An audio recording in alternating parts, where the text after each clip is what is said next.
అధికారం ఉంది కదా అని ఎలక్షన్ కమిషన్ కూడా కంప్లీట్ కంట్రోల్ చేయగలిగారు రేవంత్ రెడ్డి. నిన్న ఎక్కడ చూస్తే అక్కడ గల్లీలలో ఓట్లు జరిగింది అందరు తీసిన వీడియో. మరి ఎందుకు దాన్ని ఎలక్షన్ కమిషన్ సీరియస్ తీసుకోలేదు? నిజంగా కేసీఆర్ అనేటటువంటి వ్యక్తి రాజకీయం కోసమే తెలంగాణను వాడుకుంటా, లేకపోతే నిజంగానే తెలంగాణ కోసం రాజకీయం చేస్తున్నా? నేను ఇంకో జన్మెత్తినా కూడా అటువంటి నాయకుని మనం చూడలేదు.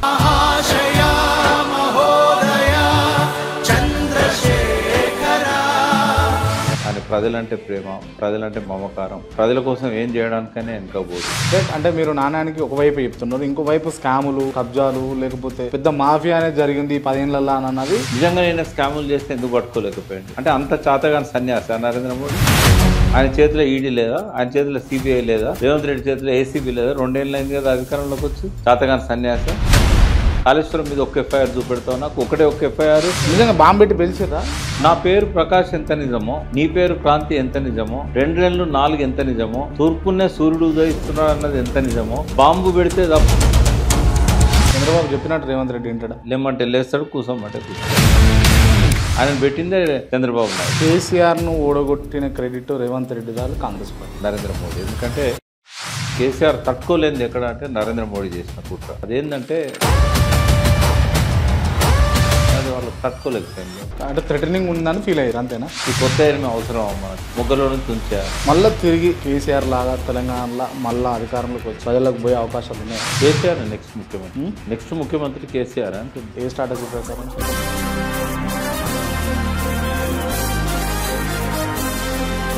కేసీఆర్ను సొంత ఇంట్లో తన బిడ్డనే వ్యతిరేకిస్తూ బయట తిరుగుతాం, ఇది ఇబ్బంది కాదు? అంటే ఎన్ని కుట్రలు చేయాలనో రేవంత్ రెడ్డి అన్ని కుట్రలు చేస్తున్నాడు. అంటే కవితతోటి కుట్ర చేయిస్తుంది రేవంత్ రెడ్డినా? జనం నమ్మినా నమ్మకపోయినా అంటే తండ్రి కంటే రేవంత్ రెడ్డి ఎక్కువైపోతాడా? చర్చకు సిద్ధం. ఫిగర్స్ తో పాటు వస్తాను. ఎవరిని అనరమ్మను. జయప్రకాష్ నారాయణ రమ్మని, లేకపోతే కోదన్ రామన్ రమ్మని, రేవంత్ రెడ్డి ఎవరిని అనరమ్మను. రేవంత్ రెడ్డి గన్ను పట్టుకొని పోయిండు అని చెప్పేసి విన్నాము. వాస్తవం. వాస్తవం ఇది. వాస్తవం. ప్రజల మీద తుపాకీ ఎక్కువ పెట్టాడు. ఎందుకోసం?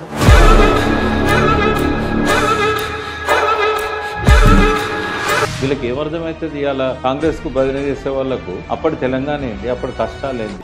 దిక్కులేని పదులకే ఇలా నీ దిక్కు చూస్తుండు చచ్చుకోవే హక్కున. ఒక్కడే తెలంగాణ గురించి పట్టించుకున్న రాజకీయ నాయకుడు అది కేసీఆర్.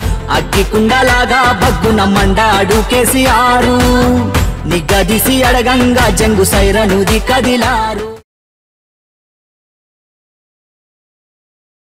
నమస్తే, welcome to know noise only voice. ఇవాళ మన స్పెషల్ గెస్ట్ తెలంగాణలో తెలంగాణకు అవసరం ఉంది, తెలంగాణ ఆగమవుతుంది అని అన్నప్పుడు వినబడి కనబడేటటువంటి గొంతులు చాలా తక్కువ ఉన్నాయి. అందులో ప్రథమంగా వినిపించేటటువంటి గొంతు ప్రకాష్ గారిది. ప్రకాష్ గారి వాళ్ళ మనతో ఉన్నారు. ముందుగా వెల్కమ్ చేద్దాం. సార్ నమస్తే. నమస్తే క్రాంతి. బాగున్నారా సార్? Fine, thank you. యాక్చువల్గా పోడ్కాస్ట్ మేము ఎవ్రీ ఫ్రైడే సాటర్డే అట్లా కొంచెం షెడ్యూల్ చూసుకొని చేస్తూ ఉన్నాము. సో ఈసారి స్పెషల్ గెస్ట్గా మిమ్మల్ని మేము ఇన్వైట్ చేసినాం, మీరు వచ్చారు, మీ టైం ఇచ్చారు, దానికి స్పెషల్గా థ్యాంక్స్. కంగ్రాచులేషన్స్, మంచి స్టూడియో పెట్టావు. Thank you sir. Good beginning. Yeah sir, thank you so much sir. నిజంగా అంటే తెలంగాణ వల్ల మీరు కోరుకున్న తెలంగాణ, మీరు అనుకున్న తెలంగాణ వచ్చినట్టు ఉన్నది అని సాటిస్ఫై అవుతున్నారా? అంటే ప్రాసెస్. ఇప్పుడు ఈ భూమి ఉన్నంతకాలం సమస్యలు ఉంటాయి. అయితే ఏవైతే మేజర్ ఇష్యూస్ మేము అనుకుని తెలంగాణ ఉద్యమాన్ని మొదలుపెట్టాము, అందులో నంబర్ 1 ఆత్మహత్యలు, రైతుల ఆత్మహత్యలు. Number 2 police encounters. మేము ఉద్యమం ఎప్పుడు స్టార్ట్ చేసాం? జయశంకర్ సార్, నేను 96. అప్పుడు కేశవరావు జాదవ్, పాశం యాదగిరి, గద్దరు, ఇన్నయ్య గారు, మేమంతా రాపోలు, ఆనంద్ భాస్కర్, తర్వాత ఇట్లా లెక్క పెడితే ఒక 30-40 మందిమి. ఓకే. అప్పుడు మేము భువనగిరి సభ జరిగింది కదా, ఆ సభలో నాయకత్వం వహించిన నాగార పంజయ్ కావచ్చు, విజయ ప్రశాంత్ అడ్వకేట్ కావచ్చు, వాళ్ళంతా. అయితే అందరి ఉద్దేశం కూడా, మీకు తెలియని విషయాలు చెప్తాను నేను. 1997 జనవరిలో వివి కాలేజ్ పుత్లిబౌలి, అక్కడ ఒక డే లాంగ్ మీటింగ్ జరిగింది. ఓకే.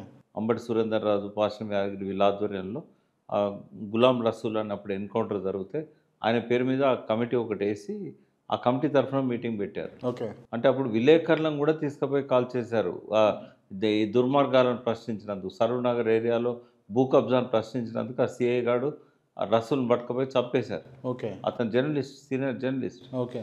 ఇంకో పక్కన ఈ చంద్రబాబు నాయుడు ఏ జిల్లా కన్నా పోతే నాకు ఎన్ని తలలు ఇస్తావని ఎస్పీని అడిగేది. ఓకే. అంత దారుణంగా ఒక్కొక్క చంద్రబాబు అడిగేదా? చంద్రబాబు నేను మీ జిల్లాకు వస్తున్నా, నాకు ఎన్ని తలలు ఇస్తావు బలి, అంత దుర్మార్గుడు. ఓకే. తర్వాత తెలంగాణ అంటే ఇంటర్వ్యూ పోతే మీకెందుకు రా ఉద్యోగాలు, అప్పుడు ఆ రెడ్డి ఉండే వెంకటరామరెడ్డి అనంతపురం, ఆయన ఇప్పుడు 100 ఉద్యోగాలు ఉంటే 90 ఉద్యోగాలు అనంతపురం వాళ్ళకే ఇచ్చుకునేది, ఆంధ్ర వాళ్ళకు కూడా కాదు పర్టికులర్గా. అంతే ఆ జిల్లా. ఇంకా ఆయన పెద్ద గొప్ప చేసిండని చెప్పి ఆయనకు రాజశేఖర రెడ్డి గారు 2వసారి ఎక్స్టెన్షన్ కూడా ఇచ్చాడు. ఓకే. అంటే ఇంత దుర్మార్గ పాలన ఆ రోజుల్లో నడిచేది.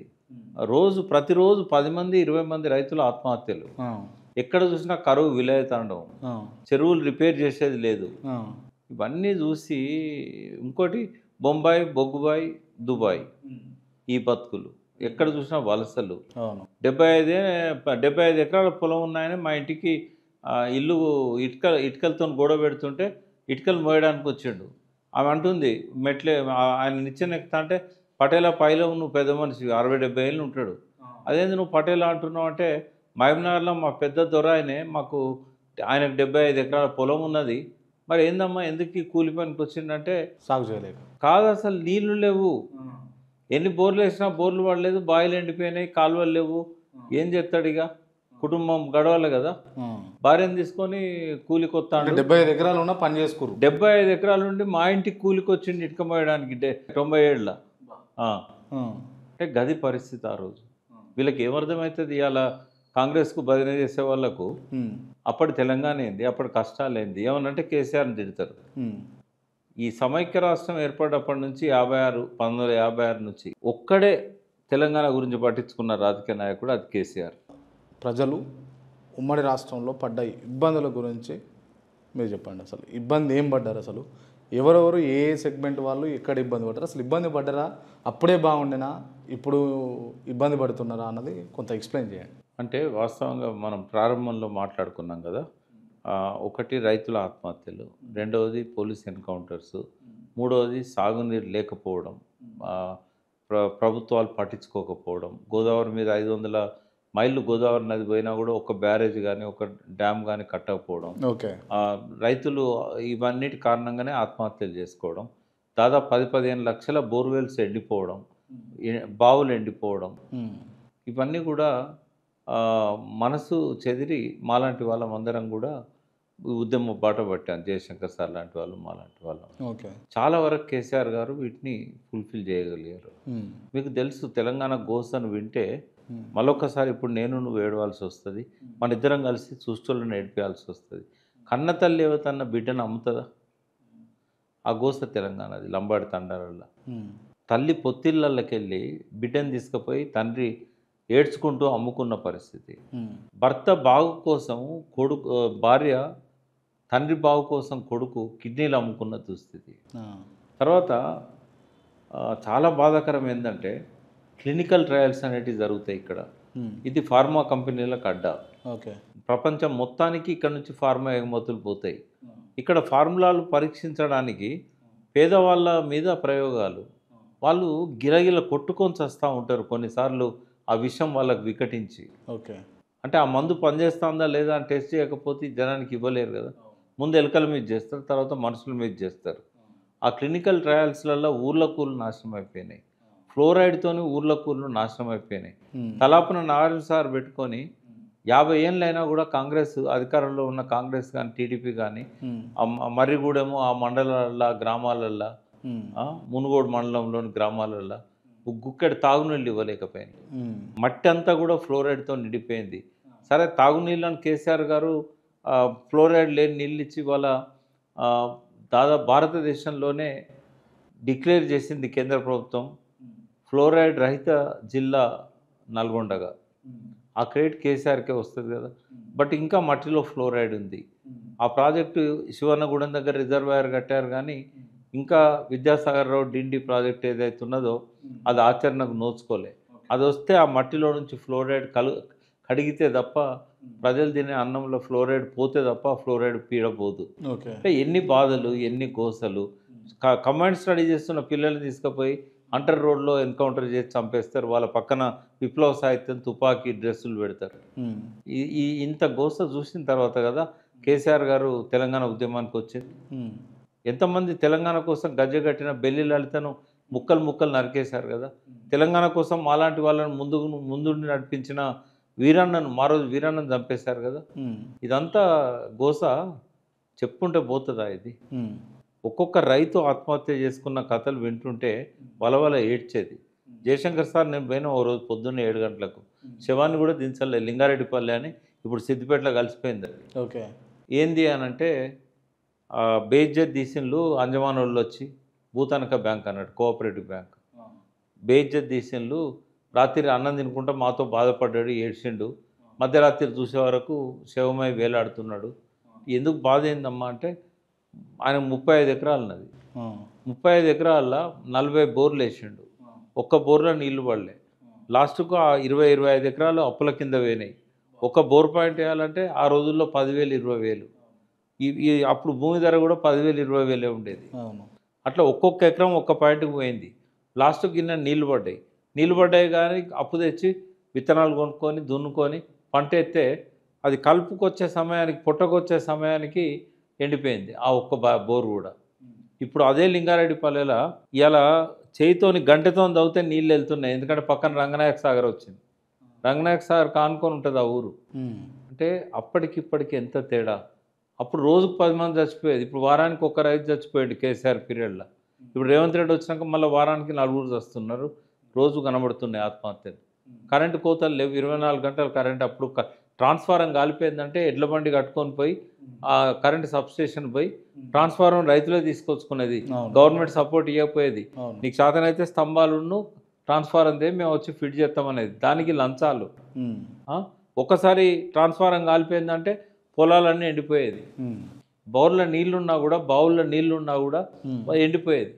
ఇంకా మనకి అంత తాళే వెళ్తుంది కదా పండినా కూడా. తర్వాత ఒక్కొక్క రిపేర్ చేస్తున్న దగ్గర 10-20 మోటార్లు ఉండేది. వాడు 10 రోజులకు రా అంటే అరే నా పంటలు ఎండిపోతే నేనేం చేయాలి? రాత్రి మగలు రిపేర్లు చేసేటోళ్ళు, వాళ్ళు వైరింగ్ చేసేటోళ్ళు. నువ్వు ఏ ఫీల్డ్ అడుగు. ఆదివాసుల పరిస్థితి ఏంది? ఇంద్రవెల్లి గిరిజనులు వాళ్ళ హక్కుల కోసం పోరాడిన భూమిలో కలరా వచ్చి రోజుకు కుటుంబాలు పొద్దున పొలానికి పోయేటప్పుడు భార్య పిల్లలు మంచుకుంటారు, రాత్రి వచ్చేవరకు కక్కుడు ఎరువులు పెట్టి చచ్చిపోయి ఉంటారు. జయశంకర్ సార్, నేను, మల్లెపల్లి లక్ష్మయ్య, సిడా అర్జున్ నలుగురం ఒక ఫ్యాక్ట్ ఫైండింగ్ కమిటీ ఏర్పడి, ఆయన వార్త తరఫున రిపోర్టర్గా లక్ష్మయ్య గారు వచ్చారు.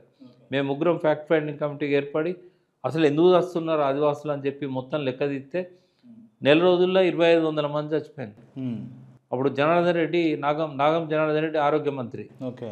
ఆయన పదవి వీకేసిండు చంద్రబాబు నాయుడు. ఏం చేస్తున్నావు నువ్వు ఇంతమంది చచ్చిపోతుంటే? సోనియా గాంధీ వచ్చింది అక్కడికి. దానికి అతిసార అని ఒక పేరు పెట్టిండు. అది కలరా అది. ఓకే. ఆదిలాబాద్లో అంటే ఆదివాసుల గోసలు అట్లుండేది. ఫారెస్ట్ వాళ్ళ దుర్మార్గాలు ఎదుర్కొంటే నక్సలైట్ అని చెప్పి వాడిని చంపేయడం తీసుకుపోయి. విద్యార్థులకు హాస్టల్ల పరిస్థితి, బియ్యం ఉండవు, దొడ్డు బియ్యం, పురుగులు. చదువుకుందామంటే వానికి అవకాశాలు లేవు, రెసిడెన్షియల్ స్కూల్ లేవు. అప్పుడు 200 ఉండే, ఇప్పుడు 1,200 అయినాయి. మైనార్టీలకు అసలు పట్టించుకున్న వాళ్ళు లేరు. ఏమన్నంటే వాడు ఐఎస్ఐ అని తీసుకుపోయి కాల్ చేయడం. ఆ టైంలో గోకుల్ చాటు ఇవన్నీ ఎంతమంది చచ్చిపోయినో మీకు తెలుసు. మత కల్లోలాలు ఏం లేవు కానీ విధ్వంసాలు అన్నీ కూడా ఐఎస్ఐ తీవ్రవాదులతో. ఎక్కడ చక్కగా ఉంది వ్యవస్థ? ఏం జరిగింది? తెలంగాణ అంటే వాడిని సెకండ్ క్లాస్ సిటిజన్ లాగా చూసేటోళ్ళు. ఇండస్ట్రీస్లలో కూడా అన్నీ అమ్ముడే కదా. డిబిఆర్ మిల్స్ అమ్మిండు చంద్రబాబు నాయుడు, కనబడ్డదల్లా అమ్మడమే. ఆయన అదివరకు నిజాం పెట్టినవన్నీ కూడా అమ్మి పాటు చేసిండు. ఏపీ రేయాన్స్ కంపెనీ పోయింది, సర్సిల్క్ పోయింది, కాగజ్నగర్లో పేపర్ మిల్ పోయింది. అన్నీ ఎక్కడ చూసినా కూడా ఉన్నాయి అమ్మేయడమే. ఆదింజాయ మిల్ అమ్ముకున్నారు రియల్ ఎస్టేట్ వాటికి. అంటే కావాలని తెలంగాణ మీద, తెలంగాణ ప్రాంతం మీద, తెలంగాణ ప్రజల మీద వివక్షతోటేనా? వివక్ష మామూలుగా ఉండేది కాదు. ఇది వాళ్ళకు ఒక కామధేను. ఇది అంటే ఎందుకు అంత వివక్షత ఎందుకు ఉండే అప్పుడు?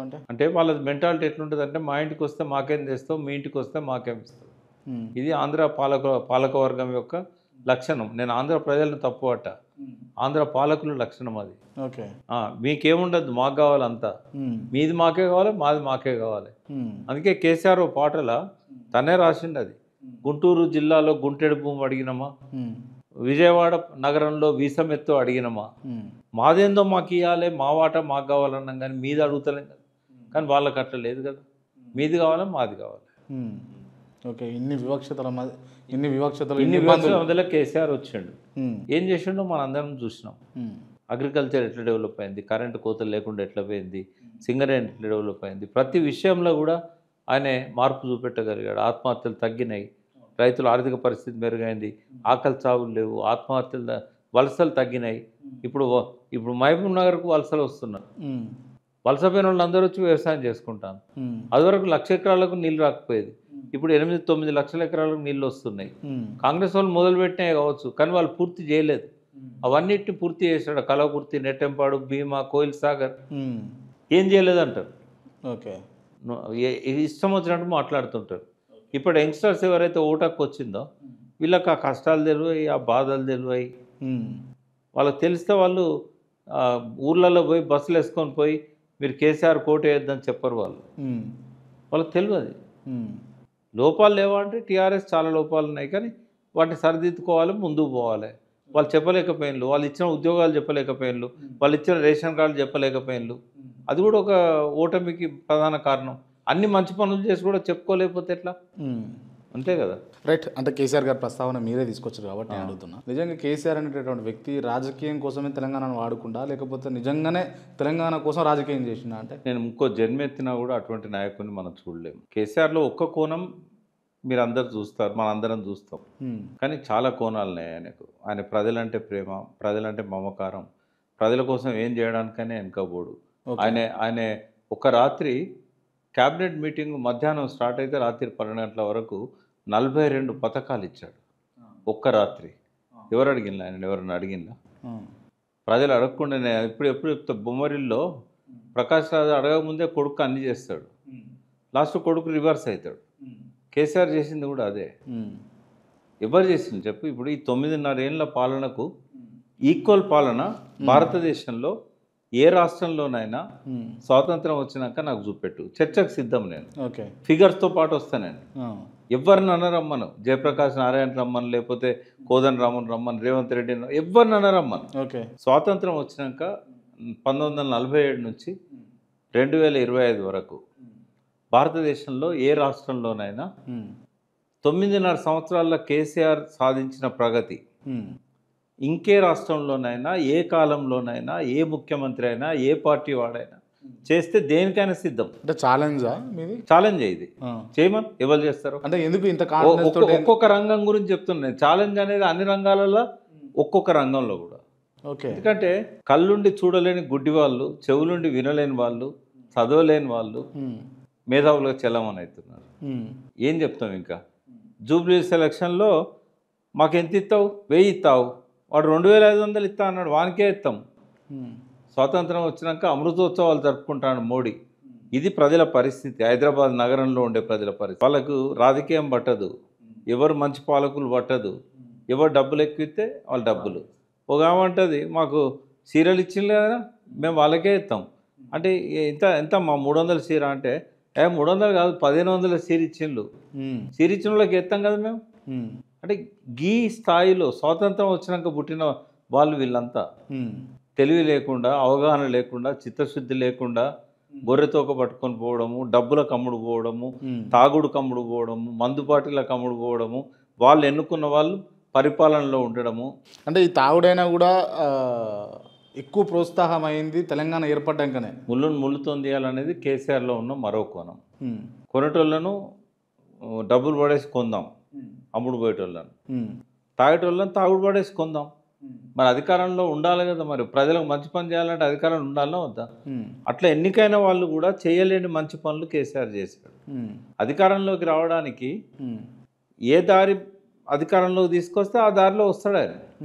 కానీ అక్కడ కూర్చున్నాక ఆయన ఏం చేసిండు అనేది ఇంపార్టెంట్. ఎవరు ఇవాళ భారతదేశంలో ఏ రాష్ట్రంలో కూడా ఎంత మంచి కేజ్రీవాల్ లాంటి వాడు ముఖ్యమంత్రి అయినా మళ్ళీ ఇదే పద్ధతిలో ఓట్లు కొనాల్సిందే, ఇదే పద్ధతిలో అన్ని అవలక్షణాలను అనుసరించాల్సిందే. రైట్. అంటే మీరు నాణ్యానికి ఒకవైపు చెప్తున్నారు, ఇంకోవైపు స్కాములు, లేకపోతే కబ్జాలు, లేకపోతే పెద్ద మాఫియా అనేది జరిగింది 10 ఏళ్ళల్లో అని అన్నది అప్పుడున్న ప్రతిపక్ష వాదన, కొంతమంది మేధావులు కూడా అన్నారు కదా. నేను ఒకటి చెప్పనా, అధికారం ఎవరి చేతిలో ఉంది? రేవంత్ రెడ్డి చేతిలో ఉంది, అక్కడే మోడీ చేతిలో ఉంది. అవును. కేసీఆర్ యాంటీ ఎప్పుడైంది మోడీకి? 2017-18లో అంతే. మరి 8 ఏళ్ళు నిద్రపోయిండు మోడీ. నిజంగా నేను స్కాములు చేస్తే ఎందుకు పట్టుకోలేకపోయాడు? అంటే అంత చాతగాని సన్యాసి నరేంద్ర మోడీ. ఆయన చేతిలో ఈడీ లేదా, ఆయన చేతిలో సిబిఐ లేదా, రేవంత్ రెడ్డి చేతిలో ఏసీబీ లేదా, 2 ఏళ్ళు అయింది కదా అధికారంలోకి వచ్చి. చాతగాని సన్యాస ఏ కేసు అన్న పెట్టిండా? కాళేశ్వరం మీద ఒక్క ఎఫ్ఐఆర్ చూపెడతావు నాకు, ఒక్క ఎఫ్ఐఆర్ బాంబు పెట్టి పేల్చిందని చెప్పి అనుమానం వచ్చే విధంగా అక్కడున్న ఇంజనీర్ ఇచ్చాడు. ఆ ఎఫ్ఐఆర్ని ఇప్పటిదాకా ఎవరు పట్టించుకోలేదు. ఇష్టం వచ్చినట్టుగా కమిటీలు, రివ్యూలు, ఘోష్ కమిటీలు, విజిలెన్స్ కమిటీలు, ఎన్డీఎస్ఏ ఒక్కడన్నా ఆ ఎఫ్ఐఆర్ని పట్టించుకున్నాడు. ఆ మాదేవ్పూర్ పోలీస్ స్టేషన్ పోయి అటుకు మీదకి వెళ్ళి దుమ్ము దులిపి ఆ ఫైల్ తీసి ఇది ఎవడు పెట్టిండు, బాంబు పెట్టింది ఎవడు, ఐ విట్నెస్ కదా. బాంబు పెట్టి పేల్చిర్రా? బాంబు పెట్టి పేల్స్తేనే కదా పగిలింది. బాంబు పెట్టి పేల్చి ఫ్లోతో పగలదు. అట్లా కింద ఫ్లో పోతే ఎట్లా పలుకుతుంది? 200 మీటర్ల పొడుగు. మీరు చెప్పేది ప్రతి ఒక్కరు నిజమనే భావిస్తారు. మీరు చెప్పే అంశాలు చెప్పడం. నా పేరు ప్రకాష్ ఎంత నిజమో, నీ పేరు క్రాంతి ఎంత నిజమో, 2 నెలలు 4 ఎంత నిజమో, తూర్పునే సూర్యుడు ఉదయిస్తున్నాడు అన్నది ఎంత నిజమో, బాంబు పెడితే తప్ప అట్లా పలగదు అనేది అంత నిజం. సెన్సేషన్ ఇది నేను చెప్తున్నా, ఎన్నోసార్లు చెప్పాను, ఇప్పుడు చెప్తున్నా. ఇప్పుడు ఒకటి క్రాంతి 200 మీటర్ల పొడుగు, దాదాపు మందం 4 మీటర్లు, వెడల్పు 20 మీటర్లు. ఏదో కిందికెళ్ళి నీళ్లు పోతేనట అది 8 మీటర్ల పొడుగు క్రాక్ వస్తా. అది వస్తే కింద రావాలి, మరి పైన ఎందుకు వచ్చింది? నువ్వు ఎన్ని ఆర్డిఎక్స్ పెట్టినా కూడా అంత పవర్ఫుల్ స్ట్రక్చర్ పలగది. వీళ్ళు ఏదో ట్రై చేసి జిలెటిన్స్ అవి పెట్టి కొంచెం గీత పడ్డది, కొంచెం కుంగింది అంతే. అదివరకు అసలు అక్కడ చేసింది ఎవరు మరి? ఇప్పుడు ఎవరు చేశారంటానికి అక్కడ సీసీ కెమెరాలు లేవు. ఎందుకు చేశారంటానికి కారణాలు ఉన్నాయి. సార్ ఎందుకు చేశారు చెప్పండి. డెల్టాక్ 2019, ఇప్పుడు నీ దగ్గర వికీపీడియా దొరుకుతుంది అని ఎట్లా, ధవళేశ్వరం ప్రాజెక్ట్ అని కొట్టు, ఓకే, అలా రాసి ఉన్నది. 2019లో మేడిగడ్డ కట్టిన కాంచి డెల్టాకు రైతులకు ఇబ్బందులు వచ్చినాయి, నీళ్ళు వస్తలేవు, ఖరీఫ్లో ఎర్లీ క్రాప్స్కు నీళ్ళు వస్తలేవు, రబీలో తర్వాత పంటలకు నీళ్ళు వస్తలేవు, కాబట్టి ఆ మేడిగడ్డ కట్టిన తర్వాత రైతులకు కష్టాలు మొదలైనాయని రాశారు. అక్కడ నువ్వు ఉభయ గోదావరి జిల్లాలో ప్రెస్ క్లిప్పింగ్స్ అంటే పేపర్ కటింగ్లు, ఇంటర్వ్యూలు చూస్తే వాళ్ళు 4 సంవత్సరాలు వాళ్ళు రైతులు ఆవేదన వ్యక్తం చేశారు, మాకు నీళ్ళు వస్తలేవు, మాకు నీళ్ళు వస్తలేవు. సో వాళ్ళకు నీళ్లు కావాలి. మేడిగడ్డ రాకముందు ఫ్రీ ఫ్లోస్ ఉండే. నీకు తెలిస్తే 57 ఏళ్ళు గోదావరి మీద ఒక్క ఆనకట్ట కూడా కట్టలేదు. చంద్రబాబు, రాజశేఖర రెడ్డి అంతకంటే ముందున్న వాళ్ళు ఎందుకు కట్టలేదు? ఏపీ నీళ్ళు ఆగిపోతాయి ఎందుకంటే ఆడ స్టోరేజ్ లేదు. పోలవరం పూర్తయ్యేదాకా కూడా ఇప్పుడు ఈ పేల్చేసింది మళ్ళీ రిపేర్ చేయరు, నోటీసులు అంటారు, తగని పంచాయతీ పెడతారు. ఇప్పుడు నిన్న కూడా ఉత్తమ్ కుమార్ రెడ్డి ఈ కంపెనీలు మీరే కట్టాలంటారు, మా బాధ్యత లేదని వాళ్ళు అంటారు, కోర్టుకు పోతారు, ఇంకో 3 ఏళ్ళు నడుస్తుంది. ఆదిత్యనాథ్ తీసుకొచ్చి పెట్టింది అందుకే కదా. ఆడ ఈ తెగని పంచాయతీ ఇట్లే ఉండాలి, నడిపియాలి. చంద్రబాబు ఏజెంట్గా రేవంత్ రెడ్డి పక్కా అమలు చేస్తున్నాడు ఆయన ప్రణాళికను.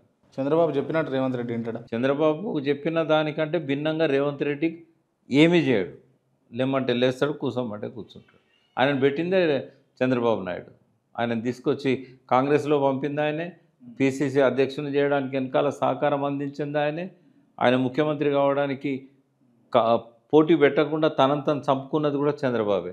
ఎందుకు మరి టీడీపీకి చాలామంది భక్తులు జూబ్లీస్లో ఉన్నారు కదా. సాక్షాత్తు గోపి ఆయన చనిపోయిన గోపన్న కూడా టీడీపీలోకి వెళ్ళి వచ్చినాడు కదా. మరి పోటీ ఎందుకు పెట్టలేదు మొన్న? అంతకుముందు రేవంత్ రెడ్డి కొట్లాడిన ఎలక్షన్కి ఎందుకు పెట్టలేదు పోటీ 2023లో? అంతకంటే ముందు కాంగ్రెస్కి ఎందుకు మద్దతు ఇచ్చిండు చంద్రబాబు నాయుడు?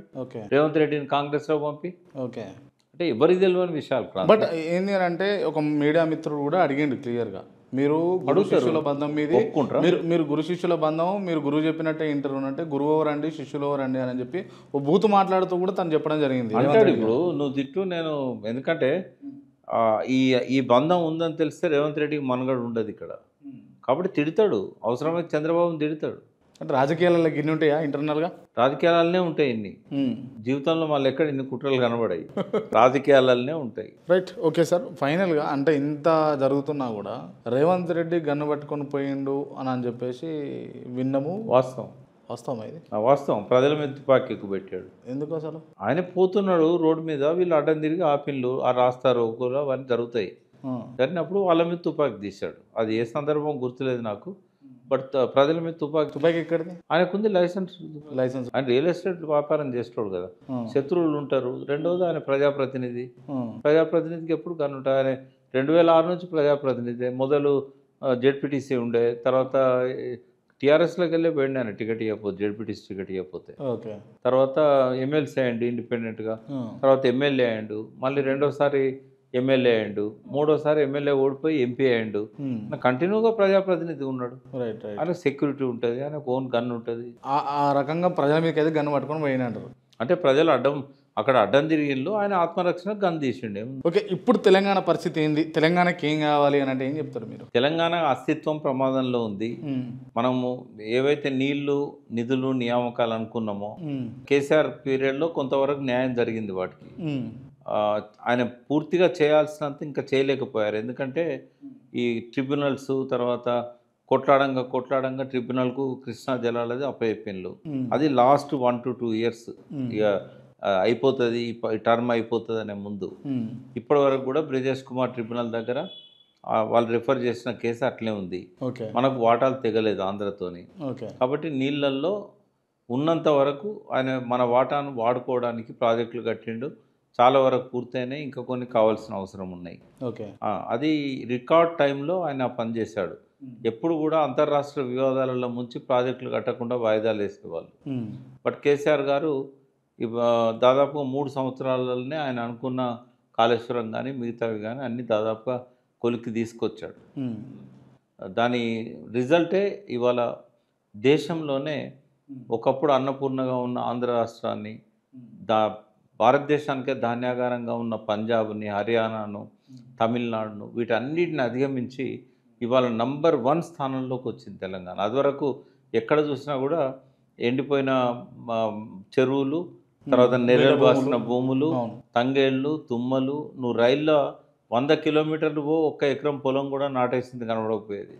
ఇవాళ నువ్వు 100 కిలోమీటర్లు పో, ఎక్కడ కూడా ఎడారి కనబడదు. మనకి ఎండిపోయిన చెరువులు కనబడాయి, నెర్రలు బాసిన. కేసీఆర్ అంటే ఆయన పాలనలో అనుసరించిన ప్రాధాన్యతలు, బడ్జెట్ ఇవన్నీ కూడా. మరి ఎట్లా వస్తుంది?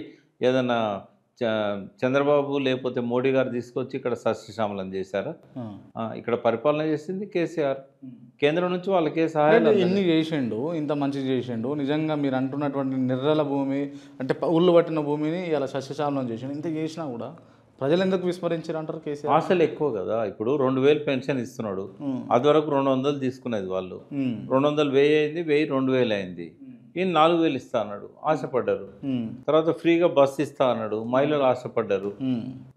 విద్యార్థులకు ఆశ పెట్టిండు, 5000 రూపాయలు విద్యా ఖర్చుల కోసం ఇస్తా అన్నాడు. అమ్మాయిలకు స్కూటీలు ఇస్తా అన్నాడు, మహిళలకు 2500 ఇస్తా అన్నాడు. ఇట్లా ఈ ఆశలకు లోనైన్లు. రైతులు కూడా ఈయన 5000 ఇస్తున్నాడు, నేను 7500 ఇస్తా అని చెప్పాడు. అంటే సంవత్సరానికి 5000 ఎక్కువ వస్తాయి కదా. ఇట్లాంటివన్నీ ఆశలు పెట్టాడు. ఒకటేమో ఆశలు, రెండవది ఏంటంటే చాలామంది లోపల కొంత నిరుత్సాహం వచ్చింది. లోకల్గా ఉన్న లీడర్సు, ఎమ్మెల్యేలు వాళ్ళు ఆడింది ఆట పాడింది పాట నడిపించారు. ఇప్పుడు అందరూ ఉద్యమ స్ఫూర్తితో వచ్చిన వాళ్ళు కాదు టీఆర్ఎస్లకు. చాలామంది ఏంటంటే ఈ పార్టీ అధికారంలోకి వచ్చేటట్టు ఉందని చెప్పి వచ్చిన వాళ్ళు చాలామంది ఉంటారు. ఎక్కడ గతి లేని వాళ్ళు కూడా చాలామంది వచ్చారు. వాళ్ళందరూ ఇక్కడ ఎమ్మెల్యే లైన్లు, ఎంపీ లైన్లు, లీడర్స్ లైన్లు, కానీ వాళ్ళ బుద్ధులు మార్చుకోలేదు. దానివల్ల ప్రజలలో కొంత వాళ్ళ పట్ల వ్యతిరేకత ఉంది. చాలామంది నాతో అన్నారు, సార్ మా ఎమ్మెల్యే ఓడిపోతారని చెప్పి నేను కాంగ్రెస్కి వేసినా కానీ కేసీఆర్ దిగిపోతారని అనుకోలేదు. కేసీఆర్ మీద సింపతి చాలా ఉంది. ఆయన ఎన్నోసార్లు చెప్పిండు మీటింగ్లలో, మోసపోతారు, గోసపడతారు, వాళ్ళ మాయమాటలు నమ్మకండి. బట్ అంటే ఒక స్ట్రాటజికల్గా కేసీఆర్ నిత్య రాజకీయాలు ఆలోచించిన వ్యక్తి అని అంటారు. మరి అన్ని హామీలు ఇవన్నీ ఇస్తున్నారు, ప్రజలు అటు బెండ్ అయ్యే అవకాశాలు ఉంటాయి, అటు మళ్ళీ అవకాశం ఉంటుంది. మరి అంతకు మించి మనం చేయాలి, హామీలు ఇవ్వాలి అని అన్నది రాలేదా? ఆయన ఎటువంటి వ్యక్తి అంటే సాధ్యమయ్యేటిదే చెప్తాడు. ఆయనకు నాకు గొడవైంది ఒకసారి. ఏది 2014 ఎన్నికలకు ముందు మేనిఫెస్టో రాస్తున్నాం. మేనిఫెస్టో రాసేటప్పుడు 3 ఏళ్ళ దాకా కరెంటు కష్టాలు తప్పవు అని ప్రణాళికలు రాయమంటాడు మేనిఫెస్టోలో. ఓట్ల కోసం పోయేటప్పుడు ఎవరైనా కష్టాల గురించి రాస్తారా సార్? ఇట్లా 3 ఏళ్ళు కరెంటు కష్టాలు తప్పవంటే ఎవడో ఒకటి వేస్తాడు మీకు. అట్లా కాదు, ఉన్నది ఉన్నట్టు చెప్పాలి ప్రజలకు. దాయత్తు మనం రేపు ఎలక్షన్ల అధికారంలోకి రాగానే 24 గంటల కరెంట్ ఇస్తామని మనం వాగ్దానం చేస్తే ఇవ్వగలుగుతామా? ఉన్నది ఉన్నట్టు రాయండి మీరు అన్నాడు. అంటే లాస్ట్కు బతిమలాడి 3 ఏళ్ళు కాస్త దాన్ని 2 ఏళ్ళు చేయండి, ఏడాది చేయండి అంటే 2 ఏళ్ళు రాయన్నాడు. కానీ 6 నెలలకే ఆయన కరెంటు కష్టాలు పోగొట్టిండు. ఎక్కడ దొరుకుతుంది కరెంట్ తక్కువ ధర కానీ వెతికి వెతికి ఛత్తీస్గఢ్ నుంచి చిన్న లైన్ లేకుండా అంతే ఆదిలాబాద్ ఏరియాలో ఆ లైన్ వేయించేసి ఆ కరెంట్ తెచ్చి 6 నెలలకే 24 గంటల కరెంట్ కాకపోయినా అవసరానికి తగ్గట్టుగా ఇచ్చుడు మొదలు పెట్టిండు 5 ఏళ్లలో సోలార్ కానీ ఒక 16,000 మెగావాట్లను 5-6 ఏళ్ళలో తీసుకొచ్చి ఆ కరెంట్ కష్టాలు లేకుండా చేశాడు. అదే ఆయన మెంటాలిటీ, ఆయన మైండ్ సెట్. అది కేసీఆర్ను ఓడగొట్టిన క్రెడిట్ రేవంత్ రెడ్డి దాని కాంగ్రెస్ పార్టీ, మోడీది, నరేంద్ర మోడీ. ఎందుకంటే ఎవ్వరు ఎన్ని చేసినా కేసీఆర్ గెలిచేవాడు. కేసీఆర్ తట్టుకోలేనిది ఎక్కడ అంటే నరేంద్ర మోడీ చేసిన కుట్ర. అదేంటంటే ఎప్పుడు కూడా అధికారానికి 9.5 ఏళ్ళు ఉన్న తర్వాత యాంటీ ఇన్కంబెన్సీ వస్తుంది. యాంటీ ఇన్కంబెన్సీని చీలకుండా మోడీ ఏం చేసిండంటే ఓట్లన్నీ కూడా ఒక దిక్కు పడేటట్టు చేశాడు. అది రేవంత్ రెడ్డితో అండర్స్టాండింగ్ కాదు, అది సోనియా గాంధీతో రాహుల్ గాంధీతో అండర్స్టాండింగ్ కాదు. కేసీఆర్ మళ్ళీ ముఖ్యమంత్రి కాకుండా ఆపడం ఎట్లా? ఎందుకంటే కాంగ్రెస్ నోన్ ఎనిమీ బీజేపీకి. ఏం చేసినా కాంగ్రెస్ అధికారంలోకి రాదనేది మోడీకి తెలుసు. మళ్ళీ ఒక కొత్త తలనొప్పి పెడుతున్నాడు, భారత రాష్ట్ర సమితిని పెట్టి మహారాష్ట్రలో చికాకు చేసిండు. ఈయన ఇట్లా వదిలిపెడితే నెక్స్ట్ 5 ఇయర్స్లో మొత్తం దేశం అంతా భారత రాష్ట్ర సమితి పార్టీని బలోపేతం చేస్తాడు. చేసిన పనులు మంచిగా ఉన్నాయి. నరేంద్ర మోడీ పనులేవి చేయకుండా సోషల్ మీడియా ద్వారా హైప్ క్రియేట్ చేసి ఆర్ఎస్ఎస్ ద్వారా ప్రధానమంత్రి అయ్యాడు. కానీ ఈయన చేసిండు పనులు. ఈ చేసిన పనులను మహారాష్ట్రలో మరాఠీలో ప్రింట్ చేశాడు, బీహార్లో భోజ్పూరి భాషలో ప్రింట్ చేశాడు, నార్త్ ఇండియా అంతా హిందీలో ప్రింట్ చేశాడు, పంజాబీలో పంజాబీ భాషలో ప్రింట్ చేశాడు. 2 సంవత్సరాల నుంచి పేపర్లలో బాజాప్తా డిఐపిఆర్ నుంచి అడ్వర్టైజ్మెంట్స్ ఇస్తూ పోయిండు. అది వాళ్ళకి తట్టుకోలేకపోయింది. అంటే థ్రెటనింగ్ ఉందని ఫీల్ అయ్యారు అంతేనా? కొత్త ఎనిమే వస్తున్నాడు. 100 ఏళ్ళు ఉండాలనుకుంటుంది బీజేపీ అధికారంలో. 100 ఏళ్ళు కాబట్టి ఈ కొత్త ఎనిమే అవసరం మనకు. మొగ్గలోనే తుంచేయాలి. ఒక రాష్ట్రంలో అంటే వాళ్ళు కూడా ఏం చేశారంటే, నీకు సీక్వెన్స్ ప్రకారం చెప్తా. వాళ్ళు ఒక 1 ఇయర్ బిఫోర్ ఇక్కడ హైటెక్ సిటీలో ఒక పెద్ద ఆఫీస్ పెట్టి 500 మందిని పెట్టారు సర్వేకు, దానికి. అయితే 3 నెలల ముందు రాజ్నాథ్ సింగ్ కొడుకు, అమిత్ షా కొడుకు వీళ్ళంతా మానిటరింగ్ చేసేవాళ్ళు. 2 నెలల 3 నెలల ముందు మోడీ గారు రిపోర్ట్ తెప్పించుకున్నారు. ఎన్ని స్థానాల్లో మనం పోటీ ఇవ్వగలుగుతాం అంటే, ఇప్పుడైతే 35 ఇస్తున్నాము. కొంత బండి సంజయ్ కొంత దూకుడుగా పోయినట్టయితే 50-60 స్థానాలలో పోటీ ఇవ్వగలుగుతాం. అంటే ఎన్ని గెలుస్తాం మనం అంటే, హార్డ్లీ ఇప్పుడున్న పరిస్థితిలో 15 గెలుస్తాం. 15 గెలిచడానికి మనం ఎందుకు పోటీ చేయాలి? ఆ బండి సంజయ్ని తీసి మార్చేసిండు, వెనక్కి లాగిండు. అంటే ఆ 35 స్థానాలు 45 స్థానాల్లో పోటీ ఇచ్చే పరిస్థితి ఉన్న నాటి పరిస్థితి. ఆయన కనుక అట్లనే దూకుడుగా పోతే బీసీ లోన్ చేసుకున్నారు. తర్వాత మున్నూరు కాపులు అయితే భుజాల మీద ఎత్తుకొని తిప్పారు, ఏ పార్టీ వాళ్ళైనా కూడా బండి సంజయ్ని. ఎందుకంటే ఒక పార్టీ అధ్యక్షునిగా నేషనల్ పార్టీ ఇవ్వడం అనేది. సో దానివల్ల ఆ బండి సంజయ్ దూకుడు వల్ల ఓట్లు చీలిపోతాయి, బీజేపీకి పెద్ద ఎత్తున ఓట్లు పడతాయి. ఓ 40-45 స్థానాల్లో కాంగ్రెస్కి కూడా కొన్ని ఓట్లు పడతాయి. ఈ 2 చీలడం వల్ల ఈ 2 ఓట్లు కూడా ఎవరి? Anti KCR. Anti KCR vote చీలితే ఎవరు గెలుస్తారు? బీఆర్ఎస్ అధికారంలోకి. అందుకని రావద్దంటే ఏం చేయాలి? ఓట్లు చీల్చాలి. మనకు రాకున్నా కూడా బీఆర్ఎస్కు పడద్దు. Same strategy cantonment. Congress candidate లేడు, బీజేపీ క్యాండిడేట్ ఉన్నాడు, బలం లేదు. అందుకని ఏం చేశారు? అధికార పార్టీ కాంగ్రెస్. అప్పటికి ఎమ్మెల్యే ఎలక్షన్లు అయిపోయినాయి, కంటోన్మెంట్ బై ఎలక్షన్. బీజేపీ అభ్యర్థిని తీసుకొచ్చి కాంగ్రెస్ కండు వేయించారు. అంటే వాళ్ళ బాండేజ్ అట్లుంది. మోడీ చేసిన స్ట్రాటజీని కేసీఆర్ అర్థం చేసుకోలేకపోయాడు. కేసీఆర్ స్వయంకృత అపరాధం అది. ఎందుకంటే ఒక ప్రధానమంత్రి ఎటువంటి వాడైనా రాష్ట్రానికి వచ్చినప్పుడు ఆయనని ఇన్వైట్ చేయాలి, పోయి వెల్కమ్ చేయాలి. అయితే ఆయన పూర్తిగా ఆయనతోనే యాంటీ వైరుధ్యం పెంచుకున్నాడు. బిఎల్ సంతోష్ మీద కేసు పెట్టిండు. పార్లమెంట్ ఎలక్షన్లప్పుడు తెలంగాణ భవన్ ప్రెస్ మీట్లో స్వయంగా ఆయన కన్ఫ్యూజ్ చేశాడు, నేను చేసిన ఒక పని వల్ల వాళ్ళు నాకు పూర్తిగా అంటే బిఎల్ సంతోష్ మీద నేను కేసు పెట్టడమే దీనికి అంతటి కారణం అని చెప్పిండు. రియలైజ్ అయ్యిండు అది. కానీ మొదలు రియలైజ్ కాలేదు ఆయన, అయినాక అయ్యిండు. బిఎల్ సంతోష్ అనేవాడు మోడీకి ఆర్ఎస్ఎస్ నుంచి డైరెక్షన్ ఇచ్చే వ్యక్తి. అటువంటి వ్యక్తిత్వం పెట్టుకున్నాడు కేసీఆర్. ఇంకా ఆయన చూడదలుచుకోలేదు దీని ముఖం. అది 100 కారణాలు ఉంటే కేసీఆర్ ఓటమికి 70% కారణం మోడీ. Right, okay. మళ్ళీ తిరిగి కేసీఆర్ లాగా తెలంగాణలో మళ్ళీ అధికారంలోకి వచ్చి మళ్ళీ ప్రజలకు పోయే అవకాశాలు ఉన్నాయా? కేసీఆర్ నెక్స్ట్ ముఖ్యమంత్రి. నెక్స్ట్ ముఖ్యమంత్రి కేసీఆర్ అంటున్నా. ఎట్లా ఏ స్ట్రాటజీ ప్రకారం సార్? ఏం చేయకపోయినా ఆయన ఇంకా 3 ఏళ్ళు బయటికి రాకపోయినా కేసీఆర్ ముఖ్యమంత్రి అవుతాడు. ఆయన నెక్స్ట్ ఎలక్షన్కి ప్రచారానికి రాకపోయినా కేసీఆర్ ముఖ్యమంత్రి అవుతాడు. బట్ కేసీఆర్ను సొంత ఇంట్లో తన బిడ్డనే వ్యతిరేకిస్తూ బయట తిరుగుతూ ఉంది కదా, ఇది ఇబ్బంది కాదు? అంటే ఎన్ని కుట్రలు చేయాలనో రేవంత్ రెడ్డి అన్ని కుట్రలు చేస్తున్నాడు. లాస్ట్ అస్త్రం అది కూడా వాడిండు ఆయన. అంటే కవితతో కుట్ర చేయిస్తుంది రేవంత్ రెడ్డినా? నేనైతే బలంగా నమ్ముతున్నా. జనం నమ్మినా నమ్మకపోయినా నేనైతే బలంగా నమ్ముతున్నా. కవిత వెనకాల ఉంది రేవంత్ రెడ్డి అంటారు మీరు? లేకపోతే ఆమె ఎదురు తిరగాల్సిన అవసరం ఏంది? అంటే తండ్రి కంటే రేవంత్ రెడ్డి ఎక్కువ అయిపోతాడా? అవన్నీ నేను అందులో డెప్త్లోకి పోలేను, ఎందుకంటే ఆమె గురించి మాట్లాడడం నాకు ఇష్టం లేదు. అయినా కూడా అడిగినావు కాబట్టి ఒక్కటి చెప్పాను నేను. రైట్. మొత్తానికి కవిత వెనకాల ఉంది రేవంత్ రెడ్డి. 100% జనం నమ్ముతున్నారు, కొంతమంది నమ్ముతలేరు. ఆ నమ్మని వాళ్ళు ఆమె చుట్టూ తిరుగుతున్నారు. దీనివల్ల నష్టం ఏం కాదంటారా కేసీఆర్కి? మరి కొంత నష్టమే కదా. కొంత నష్టం జరుగుతుంది. ముందు మానసికంగా నష్టం, కుటుంబంలో కలతలు, అవన్నీ ఆమె ఆలోచించుకోవాలి. ఇప్పుడు తండ్రికి ఆరోగ్యం బాగాలేదనేది దేశం అంతా తెలుసు, రాష్ట్రం అంతా తెలుసు. ఈ టైంలో ఒక బిడ్డ ఏం చేయాలా? ఆ తండ్రికి ఆరోగ్యం బాగుపడడం కోసం అక్కడ ఉండాలి, ఆయన బాగోగులు చూసుకోవాలి. రాజకీయాలు ఎప్పుడైనా ఉంటాయి. అవును. ఈ టైంలో రాజకీయం చేయాల్సిన అవసరం ఏంది? ఆమెకి నిజంగానే అన్యాయం జరిగింది, కేసీఆర్ వల్ల కూడా అన్యాయం జరిగింది అనుకుందాం. ఇదా ప్రతీకారం తీసుకోవడానికి టైం ఆగేది ఉండే? ఆయన ఆరోగ్యం ఇప్పుడేం ఎలక్షన్లు వస్తానే అంటే ఇప్పటి నుంచి రెడీ చేసుకోవాలి కదా కింద గ్రౌండ్. అన్నది ఏంది? నా ఓటమికి పార్టీయే కారణం. ఎమ్మెల్యేలు వ్యతిరేకంగా ఉన్నా కూడా వాళ్ళని ఆపలేకపోయారు, నాకు అనుకూలంగా చేయలేకపోయారు. డైరెక్ట్ అటాక్ ఫాదర్ మీదనే కదా ఆమెది, ఆయన ఏం పట్టించుకోలేదు అనేది కదా. ఇది ఆ టైం అంటున్నాను నేను. నిజంగానే ఆమె గ్రీవియన్స్లో అర్థం ఉండొచ్చు, బట్ ఇది ఆ టైం. రైట్. ఓకే సార్, ఫైనల్గా అంటే యాక్చువల్లీ ఈ వీడియో టెలికాస్ట్ అయ్యే టైంకు రిజల్ట్ కూడా వస్తుంది. మీరు ఇప్పుడు ఈరోజు ఏమనుకుంటారు, ఎవరు గెలుస్తారు అనుకుంటారు? అంటే ఎన్నికలు ఇట్లనే జరిగితే ఇక ముందు డబ్బున్నోడు మాత్రమే అర్హుడు ఎన్నికలకు. ఎందుకంటే చీరలకు డబ్బులకు ఓటు పడడం ఒక ఎత్తు అయితే, అధికారం ఉంది కదా అని ఎలక్షన్ కమిషన్ కూడా కంప్లీట్ కంట్రోల్ చేయగలిగాడు రేవంత్ రెడ్డి. ఇప్పుడు బీజేపీ చేతిలో ఉండాలి ఎలక్షన్ కమిషన్. బీజేపీ వాళ్ళు ఇచ్చిన దరఖాస్తుకే పట్టింపు లేదు ఆడ. అంటే ఈ రాష్ట్రంలో మాత్రం ఎలక్షన్ కమిషన్ రేవంత్ రెడ్డి చేతిలో ఉంటుంది, దేశం అంతా బీజేపీ చేతిలో ఉంటుంది. అంత ఫ్రీడమ్ ఇచ్చిండు మోడీ గారు రేవంత్ రెడ్డికి. సో ఇవాళ మీకు తెలుసు, నెల రోజుల కింద కేటీఆర్ గారు 24,000 దొంగోట్లను చేర్చారు.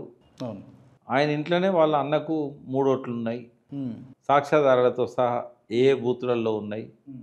తర్వాత ఒక ఇంట్లో 150 ఓట్లు ఉన్నాయి. సిరిసిల్ల అతనికి ఇక్కడ ఓటు ఎట్లా వచ్చింది, ఇవన్నీ చెప్పిండు కదా. మీడియాలో దొరుకుతాయి క్లిప్పింగ్స్. ఎలక్షన్ కమిషన్ ఏమైనా చేసిందా? వాళ్ళది ఒక యాప్ ఉంది, ఎవరన్నా విజిల్ యాప్ ఏదో అంటారు. అక్రమాలు జరుగుతూ ఉంటే మీరు ఫోటో తీసి అప్లోడ్ చేయండి అని చేసిందా? లేటెస్ట్ చెప్తున్నా, నేను ఏ ఛానల్లో చెప్పలేదు. 100కు పైన గల్లీలలో నిన్న పోలింగ్ జరుగుతా అంటే నోట్ల పంపకం చేసిన వీడియోస్ ఉన్నాయి.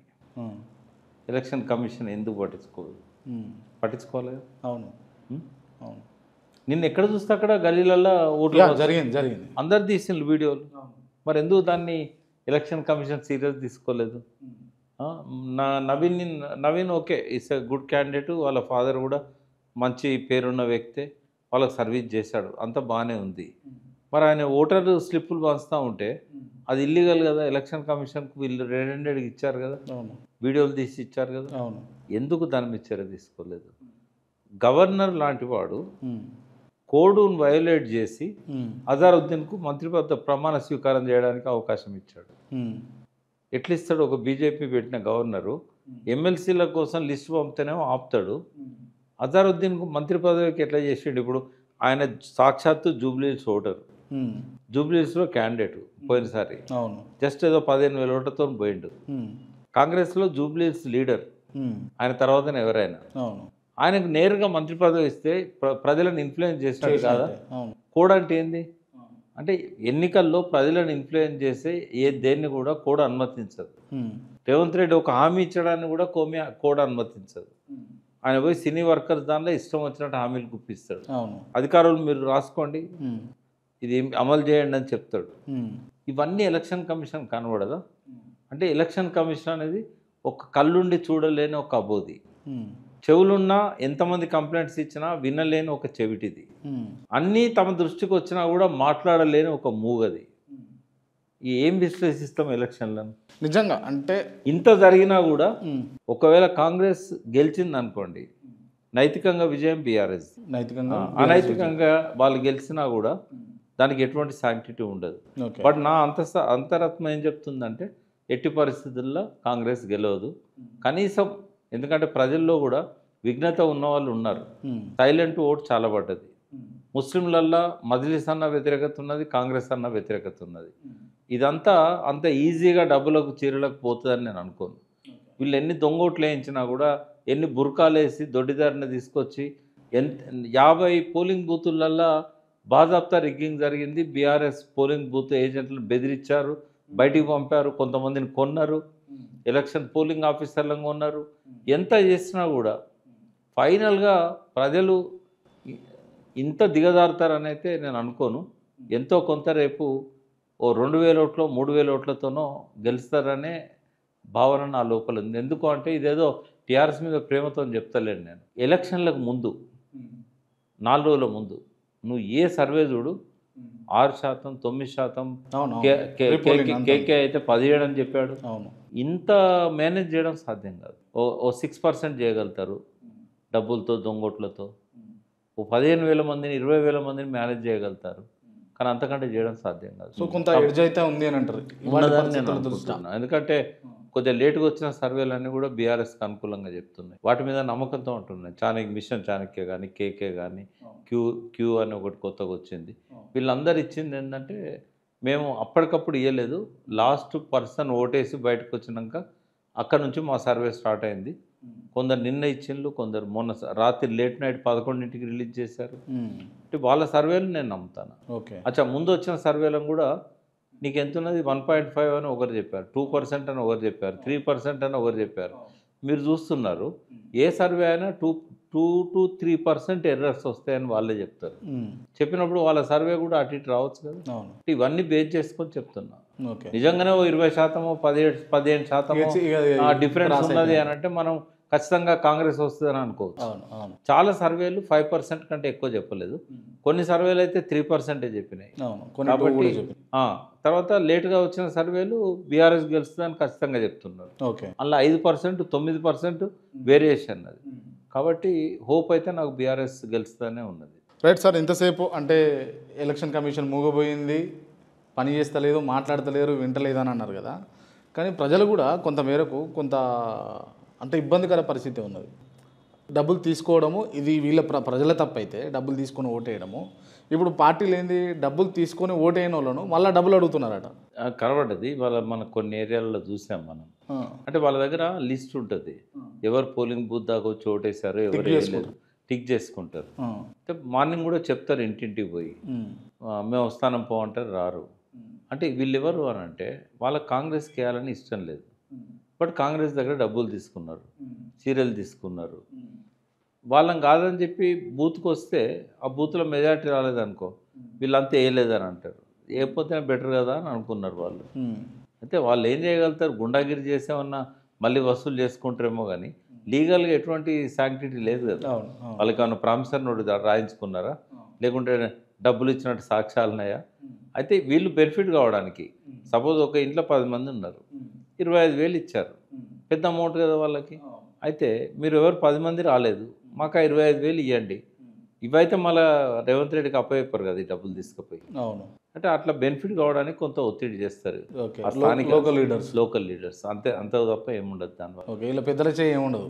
అంటే ఇక్కడ స్పష్టంగా కనబడుతున్నది కదా ఇంత పెద్ద మొత్తంలో డబ్బులు ఇచ్చారు అని. కొన్ని నా దృష్టికి వచ్చినాయి చెప్తాను మీకు. ఇప్పుడు ఇక్కడ దగ్గరలోనే ఎల్లారెడ్డి గూడ కానీ, లేకుంటే వెంగళరావు నగర్ పక్కన కొంతమంది దగ్గర ఎర్రగడ్డలో కూడా అపార్ట్మెంట్లలో పోయి, మీ అపార్ట్మెంట్ అంతా బూజు పట్టిపోతున్నది, కళ్ళు ఎత్తలేరంటే మా దగ్గర డబ్బులు లేవు అంటే మేము ఇస్తాం అని 5 లక్షలు, అప్పటికప్పుడు 6 లక్షలు, కొందరికైతే 10 లక్షలు. నిజమా? నాకు డైరెక్ట్గా వాళ్ళు చెప్పారు, ఆ వెల్ఫేర్ అసోసియేషన్ వాళ్ళు, మాకు వద్దండి అంటే కూడా మేము మీకు ఇస్తున్నాం, మీరు ఓట్లు వేయమని మీరు బలవంతం ఏం చేయం, మీరు వేస్తారా వేయరా మీ ఇష్టం, బట్ మా పార్టీ తరఫున మీకు మేము సహాయం చేస్తున్నాం. ఇక కొందరు అయితే వీళ్ళ దగ్గర డబ్బులు తీసుకుపోయి హుండీలలో వేశారు దేవాలయాలలో. అది కూడా ఒకసారి సర్వే చేయి, హుండీలలో ఆదాయం పెరిగి ఉంటుంది. ఎందుకంటే వాళ్ళకు డైజెస్ట్ కాలే, ఓకే మేము ఓట్లు అమ్ముకోవాలన్నా. ఎడ్యుకేటెడ్స్ ఓకే చాలా అంటే కాంపౌండ్ పరిధిలో ఉండే ఆ ఏరియాలో ఉండే దేవాలయం. ఓకే అంటే ఇప్పుడు ఓ బస్తీ ఉంది, ఓ దేవాలయం ఉంటుంది. ఎవరికైతే డైజెస్ట్ కాలేదో అక్కడ హుండీ ఉంటుంది, ఒక పెద్ద గుళ్ళల్లో ఆ హుండీలు వేసిండ్రు. ఓకే అట్లా కొంతమంది అమ్ముడు పోవడానికి ఇష్టపడని వాళ్ళు అట్లా చేశారు.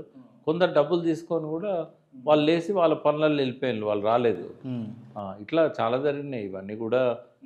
అంటే కాన్షియస్ పర్మిట్ చేయని వాళ్ళు పోలింగ్ బూత్కు రాలేదు. అందుకే ఇవాళ 49% ఎందుకైంది అంటే లాస్ట్ టైం కంటే తక్కువైంది కదా.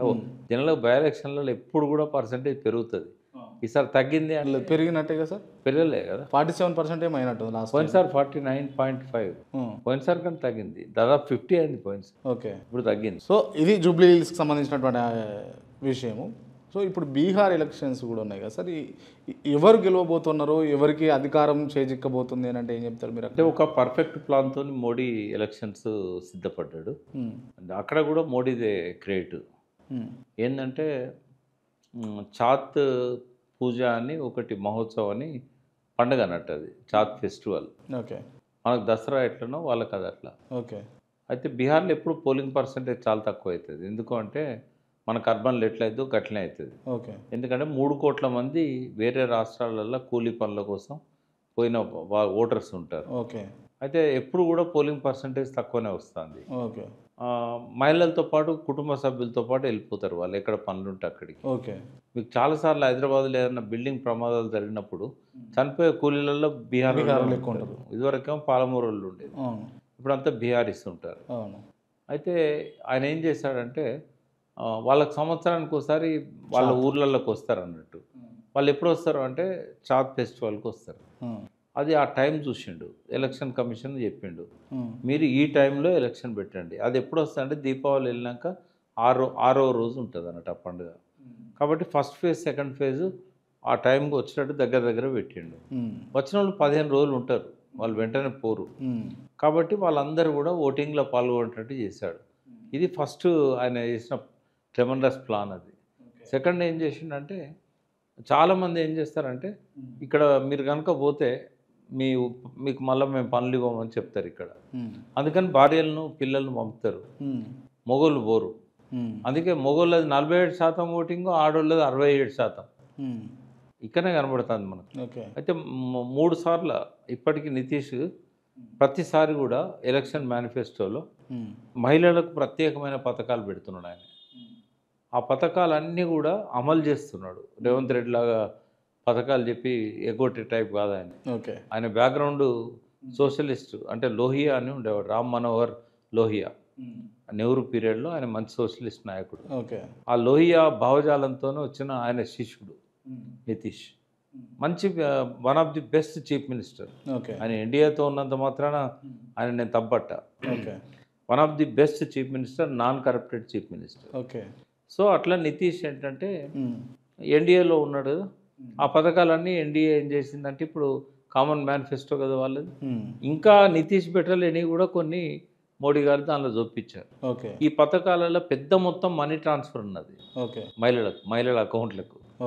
సో ఈ పథకాలన్నీ వచ్చినాయి కాబట్టి మహిళలు సహజంగానే అట్రాక్ట్ అయ్యారు. వలస పోయిన మహిళలు ఎక్కువ మంది వస్తారని మోడీ గారికి సర్వే ఉంది. కాబట్టి ఎంత క్యాంపెయిన్ చేసినా రాహుల్ గాంధీ పోయినసారి గెలిచిన సీట్లను కూడా తిరిగి తెచ్చుకోలేని పరిస్థితిలో ఉన్నాడు ఇవాళ. సో మొత్తానికి మళ్ళీ బీజేపీకే పట్టం కడతారు. మెయిన్గా ప్రశాంత్ కిషోర్ క్యాంపెయిన్ కూడా అది ఇద్దరి మీద ఉంది, అది రాహుల్ గాంధీ మీద ఉంది, మోడీ మీద ఉంది. బట్ అది పెద్దగా పనిచేయలేదు. ఆయనకు కొద్దిగా గ్రిప్ వచ్చింది బీహార్ పాలిటిక్స్ మీద, ప్రజల లోపల ప్రచారం అయ్యిండు. ఆయన కొంత పర్సంటేజ్ ఓట్స్ వస్తాయి, అంటే ఆ పార్టీ స్థిరపడడానికి ఒక థర్డ్ ఫోర్స్గా ఎవాల్వ్ అవుతుంది. కానీ సీట్లు గెలిచే అవకాశాలు చాలా తక్కువ.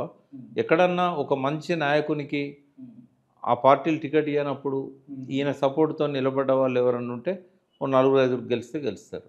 అది కూడా వాళ్ళ ఇన్ఫ్లుయెన్స్ తోడైతే, వాళ్ళకున్న మాస్ బేస్. కొత్తగా వచ్చింది కాబట్టి ప్రశాంత్ కిషోర్కు వెంటనే ప్రజలలో బేస్ దొరికి గెలిచేంత రాదు.